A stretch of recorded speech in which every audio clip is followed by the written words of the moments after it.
Hey friends, I am here to talk about Ruthless Vows. I am about 50% of the way in, so spoilers to the halfway mark-ish. So first off, I have a theory about Enva, the goody goddess.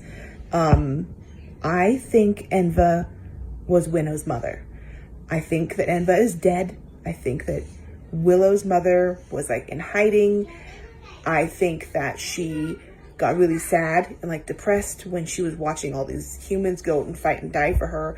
I think she was seeing that the underling people were going to win, and I think it freaked her out, and I think that's why her mom got like alcoholic and depressed. I think that, she was recruiting people and her own son went to go fight, and I think it just was too much for her.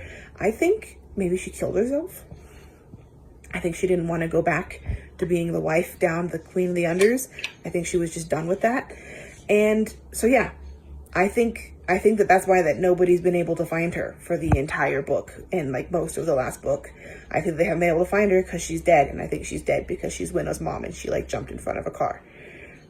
So there's that theory. Next, that leads into Winnow being a demigoddess, which I think tracks because of when she escaped after she saw Kit in the farmhouse thing. Because they have this scene when she's like running through the field and everyone's shooting guns at her, and then she jumps into the back of a car and her knee like very seriously dents this car when she's jumping into it. And, like, first of all, like, that's not like an easy thing to do with old cars. Like, those things were made of steel. Second of all, she's not hardly hurt. And then afterwards, the people are going, how does a human, run through a field and be shot at with not get injured? Yeah. How does a human run through a field and get shot at like that and not get injured and then like dent a giant car and then be basically fine? Unless maybe they're not a human. So there's my theories there.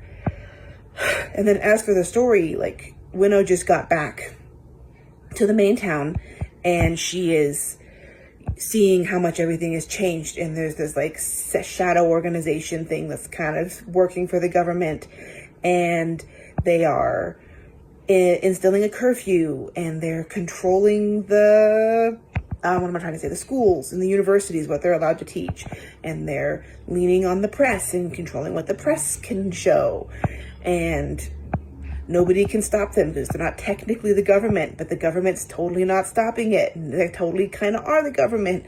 And who's in charge of this has been obfuscated just enough that they're getting away with it. And the worst part is that the people in charge are doing this, and it's not going to help the citizens of the town. It's going to help the incredibly rich people get richer, and it's going to hurt all the poor people. And that's pretty terrible, isn't it? So yeah, and then the thing where we are now is Winnow is like, she got the letter from Kit and he's trying to sneak her into the house because he's back in town because they made him go on a mission into town. So he's like, got to see her and they had to pretend they don't know each other. And then he's like, oh, I'm going to have you send a message to have you sneak into my parents' house where I'm staying. My evil parents who are like absolute butt kissers to the big bad guys.